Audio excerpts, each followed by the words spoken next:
Olá pessoal, Alexander Brasil.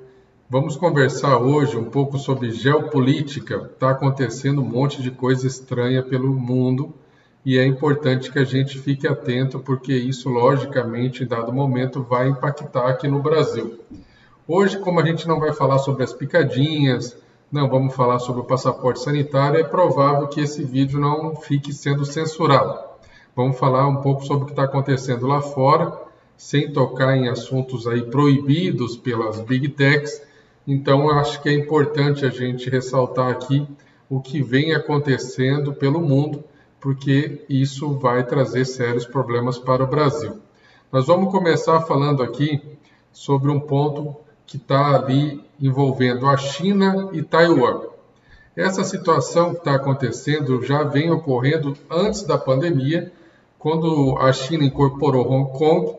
Logo na sequência ela já começou aí a demonstrar interesse em também incorporar Taiwan, que eram as duas regiões mais evoluídas da região ali próximo da China, mas que a China tem como um espaço geográfico seu, então ela não aceita que essas regiões continuem sendo independentes. E isso, logicamente, acaba envolvendo os Estados Unidos, porque são regiões que têm uma parceria econômica muito forte com os Estados Unidos, servem como base dos Estados Unidos na região da China. Os Estados Unidos vêm vendendo muita arma para Taiwan para tentar proteger Taiwan.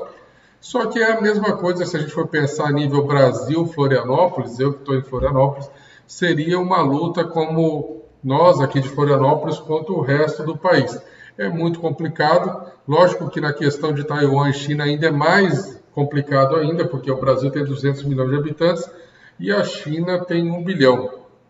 Tem um mapinha aqui da região que eu gosto de mostrar para vocês entenderem.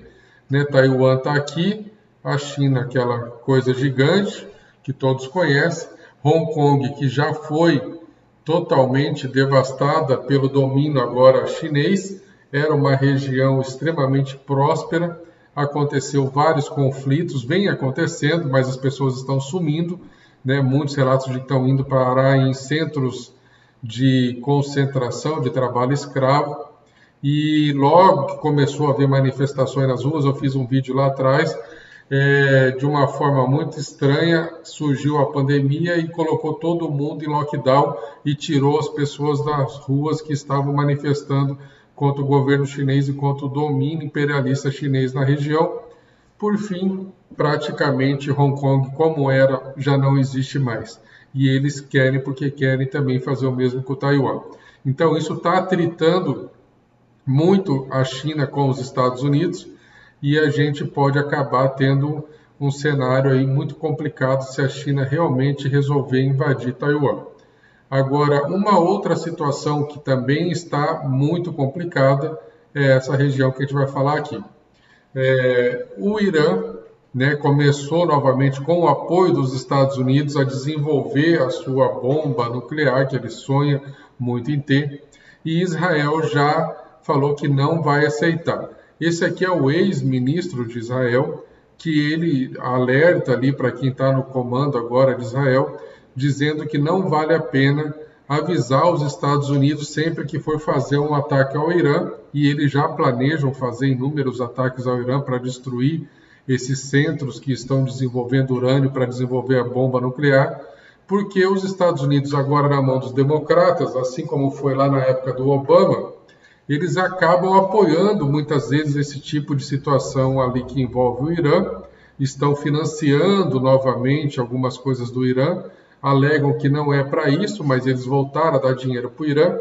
Então é lógico que Israel, que é um grande parceiro americano, acaba sendo aí uma situação de fragilidade mais uma vez no Oriente Médio. Recentemente, Israel acabou fazendo uma aproximação inusitada, aqui está o mapa ali do Oriente Médio, com o pessoal da Arábia Saudita. Essa é uma região que ninguém gosta de ninguém, ninguém se entende com ninguém. E aí vocês percebem que o Irã está aqui, Israel sempre pequenininho, o menor de todos, mas o mais desenvolvido, sempre o país que mais teve apoio financeiro dos Estados Unidos, que desenvolveu em muito a sua tecnologia, então é realmente uma região diferenciada entre todos os outros, e é o que mais se preocupa com a possibilidade do Irã começar a atacar os seus vizinhos aqui com bombas nucleares. Então, se porventura houver uma guerra, mais uma vez, entre Israel, Irã ou os países aqui do Oriente Médio, muito disso acaba acontecendo porque o presidente norte-americano é um presidente fraco, os democratas têm por hábito promoverem guerras. Por que promovem guerras? Porque quando você é fraco, você precisa demonstrar para a sua população que você tem alguma força. E a forma, muitas vezes, que esses caras se utilizam é fazendo exatamente o que eles fazem de melhor, que é guerras. Então, isso pode vir a acontecer. No momento aqui, Israel não está tendo apoio dos Estados Unidos para atacar o Irã. Por outro lado, existe essa preocupação do Irã estar desenvolvendo, mais uma vez, a bomba nuclear.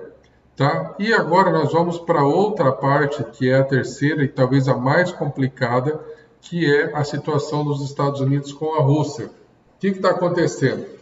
Nesse momento, existe uma série de subidas de tom, onde o Vladimir Putin diz que se os Estados Unidos não recuarem, eles vão acabar causando uma guerra sem precedentes a nível global, o que vai gerar mortes para todo lado, porque são dois países que detêm tecnologia nuclear.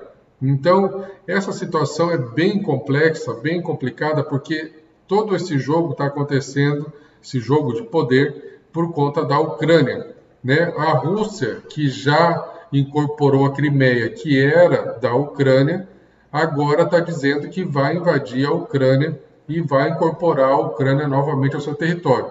Né? E quando existia a União Soviética, a Ucrânia fazia parte da União Soviética, com muito sangue derramado conseguiu sua independência, e agora a Rússia ameaça então invadir e tomar a Ucrânia como parte do seu território.